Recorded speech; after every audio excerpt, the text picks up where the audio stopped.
পরের আয়াতে বলতেছেন قل من يكلؤكم بالليل والنهار من الرحمن بل هم عن ذكر ربهم معرضون আল্লাহ পাক রব্বুল আলামিন 42 নম্বর আয়াতে বলুন রহমান থেকে কে তোমাদেরকে হেফাজত করবে রাতে এবং দিনে, বরং তারা তাদের পালনকর্তার স্মরণ থেকে মুখ ফিরিয়ে রাখে। এখানে আল্লাহ তাআলা পরে কি বলেন, হে নবী আপনি বলে দিন রহমান আল্লাহ রাব্বুল আলামিন থেকে কে তোমাদেরকে হেফাজত করবে। তার মানে হলো তোমরা যে আজকে নবীদের সঙ্গে ঠাট্টা বিদ্রুপ করতেছো, তোমাদের উপরে যদি আযাব গজব নাজিল হয়, তোমাদের রহমান আল্লাহর হাত থেকে কে তোমাদেরকে হেফাজত করবে রাতে এবং দিনে। এখানে বুঝাচ্ছে রাতে যদি গজব আসে কে বাঁচাবে, দিনেও যদি গজব আসে কে বাঁচাবে, কেউ বাঁচাতে পারবে না।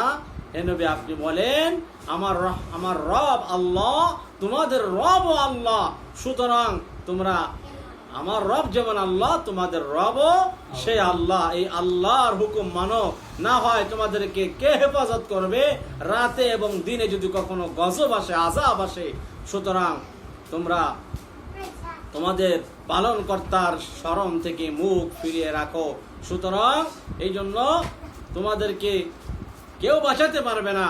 তোমরা তোমাদের রবের স্মরণ থেকে যদি মুখ ফিরিয়ে রাখো রাত্রে অথবা দিনে, তোমাদের উপরে যদি আযাব অপতিত হয় তাহলে কেউ বাঁচাইতে পারবে না। এটাই আল্লাহ তাআলা বলতেছেন।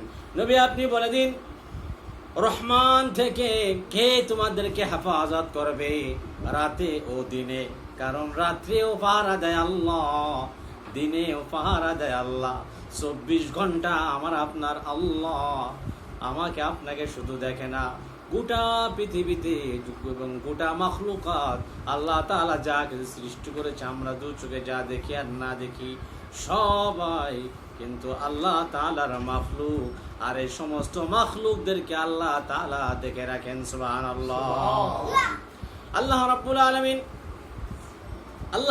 আলামিন যদি 1 সেকেন্ড যদি ঘুমিয়ে যেতেন সমস্ত পৃথিবী তছনছ হয়ে যেত।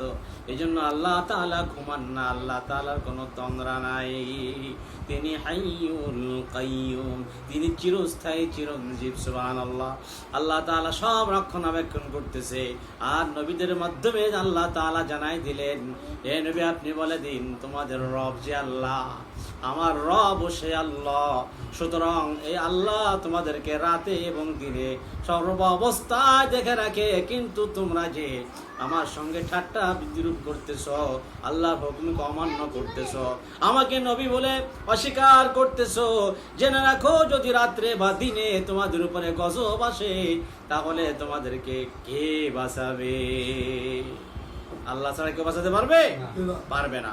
সুতরাং তোমরা মুখ ফেরায় নিও না, এসো আল্লাহর পথে আসো, এসো কোরআনের পথে, এসো ইসলামের পথে, এসো দ্বীনের পথে, এসো আল্লাহর হুকুম পালন করো। এইভাবে করে নবীরা যে কওম যে জাতির জন্য যেমন নবীর দরকার আল্লাহ তখন তেমন নবী পাঠাইছেন আর তেমন ভাবে দাওয়াত দিয়েছেন। নবীরা পঙ্খুন্নভাবে দাওয়াত দিয়েছেন। যারা মেনেছে তাদেরকে আল্লাহ তাআলা হেদায়েতের পথে এনেছেন, আর যারা মানে নাই তারা কি হয়ে গেছে? পথভ্রষ্ট হয়ে গেছে। আল্লাহ তাআলা আমাদেরকে আল্লাহর হুকুম নবীর তরিকায় পুরোপুরি চলার তৌফিক দান করে বলে আমিন।